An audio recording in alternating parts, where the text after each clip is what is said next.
Pay close attention. What you're about to see is Bible prophecy being fulfilled.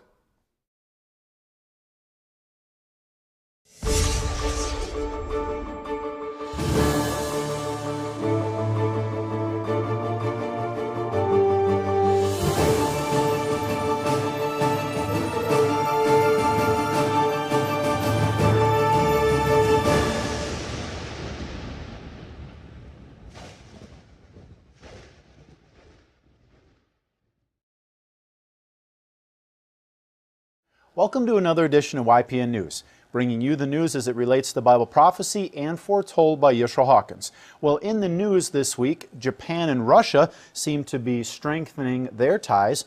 Also, North Korea is continuing to test and improve their nuclear program. And we'll have our continuing coverage with the ongoing wars and just who exactly is suffering the most. Now, all these stories and more, but first, let's look at a few problems right here in the United States. Well, they're breaking records this year all over the country, and now another one. But this milestone is not one to be envious of, Catan. The city of Chicago had its 500th homicide this Labor Day weekend, and is on track for the deadliest year in over a decade. Now, the Windy City, however, is not alone, but part of a nationwide rise in murders. Yeah. Well, just to get an idea of how violent this year has been for Chicago alone, let's go back to 2015. For the entire year, the city had recorded 480 homicides. So they are seeing a dramatic increase this year, and despite these extremely high numbers, Chicago still doesn't rank as the murder capital of the country if we look at homicides per capita. St. Louis, New Orleans, and Detroit all rank higher per 100,000 people than Chicago. Yeah. But there are many more cities wrestling with record-breaking violent months this year. Cities like Baltimore, Newark, and Milwaukee are all experiencing consistently climbing murder rates. Now, yet mainstream media as well as political discussions, Catan, are failing really to include any of these shocking statistics in their talks. Yes, we don't hear very much about those other cities. Well, shifting our view to the Great Plains now, where a standoff is taking place. A massive demonstration of 200 Native American tribes have gathered to fight the construction of an oil pipeline. At times, the clashes near Cannonball, North Dakota, have been rowdy and physical. Some demonstrators have been pepper sprayed, while others have damaged construction equipment used for working on the pipeline project. Well, North Dakota's government has called in the National Guard to put an end to it. There are an estimated 5,000 Native Americans and environmentalists encamped on private and federal land. They say the pipeline was approved by the U.S. Army Corps of Engineers. However, proper permits were neglected to be acquired, nor were the tribes affected consulted in the route that this pipeline has chosen to take. Interesting. Well, the lands are well known for their historical and cultural significance to the Lakota tribes. There are claims that the pipeline project has disturbed the sacred burial site and plans for it to run under the Missouri River, about a mile north of the Standing Rock Reservation. Well, there are fears by the tribes that the pipeline could leak, causing contamination, which could destroy the tribe's water supply. In a statement to CBS News, a coalition supporting the project said it will be among the safest, most technologically advanced pipelines ever constructed. Now, however, the demonstrators in North Dakota don't believe what they hear. Green Party presidential candidate Jill Stein also took part in protests on September 6th. The activist, known for taking part in demonstrations, spray painted on construction equipment the words, "I approve this message." Well, Energy Transfer Partners, the company building the $3.7 million project, says the pipeline is already 50% finished. The entire length of the pipeline will stretch 1,100 miles across 4 states, beginning in the oil-rich Bacon fields of North Dakota and ending in Patoka, Illinois. Well, moving now to the UK, where child refugees are in serious danger. Immigration authorities there have released some alarming figures showing 360 of the child migrants have vanished. And of those, 200 have been missing for over 2 years. That's amazing. Many, including members of the parliament, consider their government as a failure to the youths. While the details about these particular children are unknown, disappearances take place for many different reasons. The children often become victims of human traffickers, and some may run away due to trauma or distress and also mistrust of authorities. And thousands have been deported back to their war-torn countries, so deportation adds to the fears of the children as well. In the UK, as well as other countries, these innocent children seeking a safe place to exist are subject to human trafficking, sexual abuse, and neglect. While it's easy to see the problem, no solutions are being implemented at this time to save these children. So, Katan, we can expect to hear more about these same problems in the future. Well, the earth continues to shake in place after place. We had recently reported on a major earthquake in Italy, but this next report brings us much closer to home. A 5.6 magnitude earthquake rattled central Oklahoma Saturday, September 3rd. The powerful quake's epicenter was near the city of Pawnee and tied a state record as it was felt across 7 states. The quake jarred historic buildings in the area, causing bricks and debris to be strewn across sidewalks and yards. It also renewed ongoing concerns over the disposal of wastewater from oil and gas production. Now, the process has been linked to the recent outbreak of quakes in Oklahoma. In 2015, Oklahoma experienced on average 2.5 earthquakes each day with a magnitude of 3.0 or higher. For the entire year, a total of 907 earthquakes of that magnitude actually shook the state compared to just 2 in 2008. So you see a huge jump in just 7 years. Definitely can make a connection there. Yes, that's right. Well, the oil and gas production process known as hydraulic fracturing or fracking produces wastewater. The disposal of wastewater has now been linked to the increase in earthquakes, prompting the state of Oklahoma to initiate the fastest and largest shutdown of wastewater wells in history. 37 are scheduled to be closed. Well, seismologist Susan Huff of the National Geological Survey told CBS News, if we stop all the activity tomorrow, it's not like the earthquakes would stop tomorrow. The earthquakes caused by wastewater injection wells are generally not as severe as natural ones, but some worry that this could change if states where fracking is rapidly increasing don't take note. Susan Hoff is in hopes that the regulatory steps will help lower the overall rate of these quakes, but has also expressed concern, stating there's the potential for more earthquakes. There's a potential for bigger earthquakes than what we've seen. Interesting. Well, things are also being shaken up overseas. Larry McGee has a report today on the latest that's taking place in and around the Great River Euphrates. Larry, what do you have for us? Iran is lending its voice to the ongoing turmoil which has beset Damascus, stating that Turkey should respect the sovereignty of the ancient Persian nation. In a recent press conference, the Iranian foreign minister also called for all nations to avoid adopting a double standard with respect to Syria, citing Turkey's support for certain militia groups inside the country.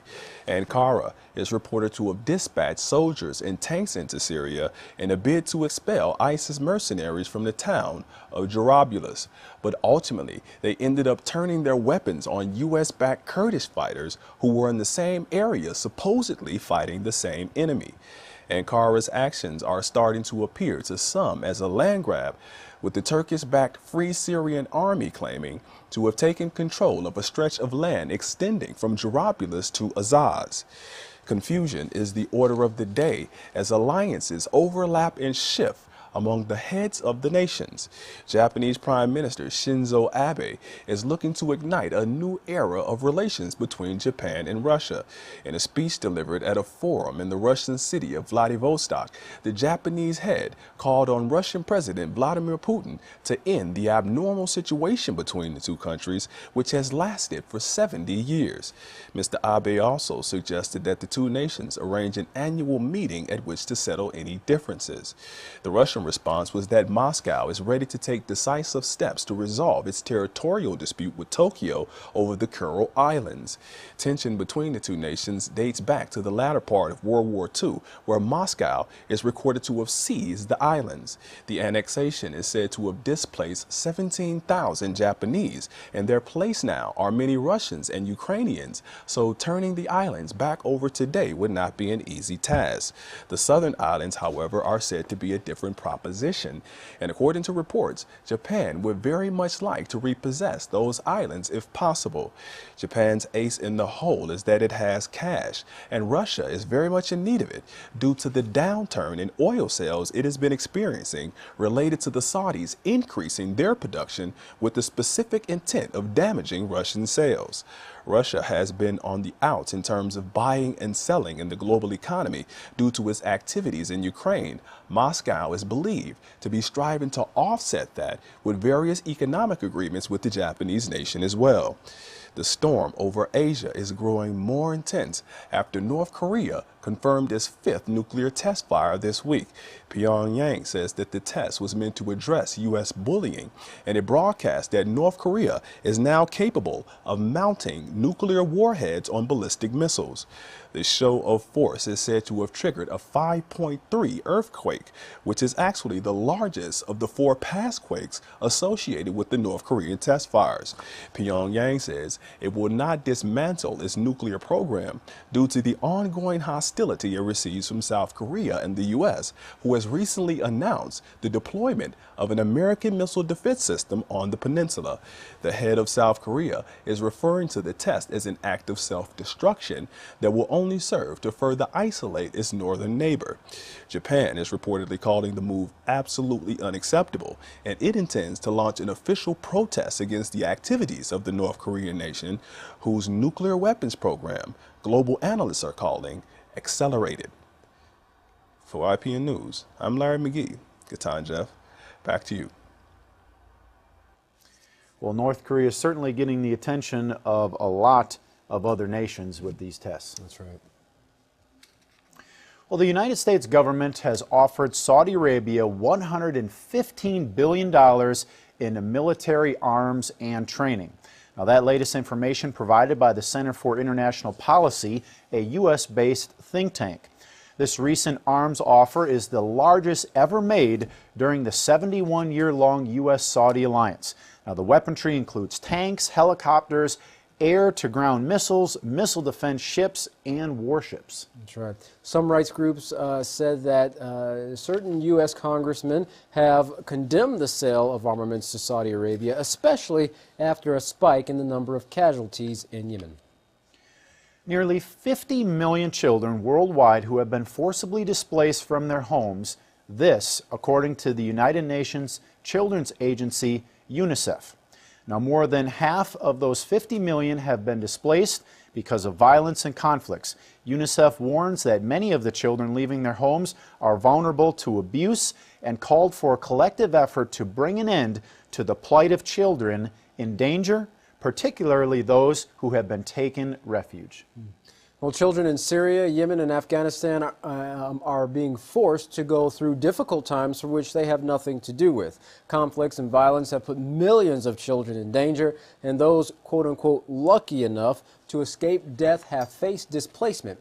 Justin Forsyth said that of the 50 million children, 28 million have fled conflict and violence. That's near doubling in the last decade of children that are actually displaced. Well, Scott Bennett, former U.S. Army psychological warfare officer, told Press TV that with the result of the forced migration, you're going to have children without parents. They're going to be angry, increasingly violent, prone to criminality.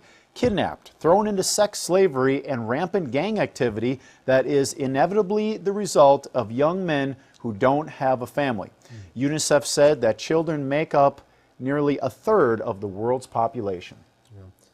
Of all the refugees in 2015, about 45% came from Syria and Afghanistan, two of the countries struggling with a year of conflicts that stem from the destabilizing policies from the United States and its allies. And Mr. Bennett said that the United States and its allies should immediately halt all warmongering and reorganize their alliances to not include Saudi Arabia. He continued, Saudi Arabia is the cancer that keeps metastasizing, and it does it with a violent Wahhabi jihadism that has this global conquest agenda. Interesting. Well, suicides by veterans occur on average 20 times a day. One veteran, Frank Lefnesky, after 2 tours in Iraq and trying to drink himself past the demons that darkened his mind, and after a second member of his old platoon committed suicide, well, he finally got help. With his therapist, he can finally talk about his PTSD or post-traumatic stress disorder instead of being haunted by it. Lefnesky said in an interview with CBS News, I was immobilized. It's like being frozen, just watching time pass. It's crazy. Now, Staff Sergeant Lefnesky hit his own rock bottom and contemplated taking his own life. He said, as he tried to hold back tears, I had a great person tell me once, they're killing us over there and they're still killing us over here. And that guy told me, don't let it happen. Don't give them that satisfaction. He continued, I used to be jokey. I used to be goofy. I was Frank from North Scranton, and I know I won't be that again. Well, another soldier, Jenny Pakanowski, an Army combat medic, described the battle she fought once she got back home. She said, for a long time after I got back, I isolated myself in a cabin and drank all the time. Then at one point, I decided I was going to try to do everything possible, she said, everything possible to feel better. But if nothing worked, I was going to kill myself. She concluded, God, this is harder to talk about than bombs. Wars, whether amongst nations or within one's own mind, bring long-term suffering to those directly and indirectly involved.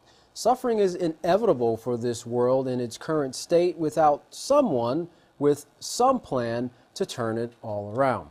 Well, Yisrael Hawkins is unfolding the details for this plan to stop all wars and suffering, and it's called the Peaceful Solution. To find out more about this plan and the great teacher and work that's bringing it to life, contact the House of Yahweh. And when you do, don't forget to request your free copies of the Prophetic Word magazine and the monthly newsletter. To contact the House of Yahweh, you can write them at P.O. Box 2498, Abilene, Texas 79604. You can call them at 1-800-613-9494. Visit them on any of their websites, www.yahweh.com, www.yisraelhawkins.com, or www.yahwehsbranch.com. You can also visit our website at www.ypnnews.com. For any emails, you can email at info@yahweh.com. For calls coming from outside the United States, please call the number on your screen. And once again, don't forget the Yisrael Says program by going to www.yisraelsays.com to learn about the greatest Bible study tool on the market today. Well, don't go anywhere. Up next, the only man with the true plan, Yisrael Hawkins. From all of us here at YPN News, I'm Katan Alexander. And I'm Jeffrey Hammerman. Thank you for watching.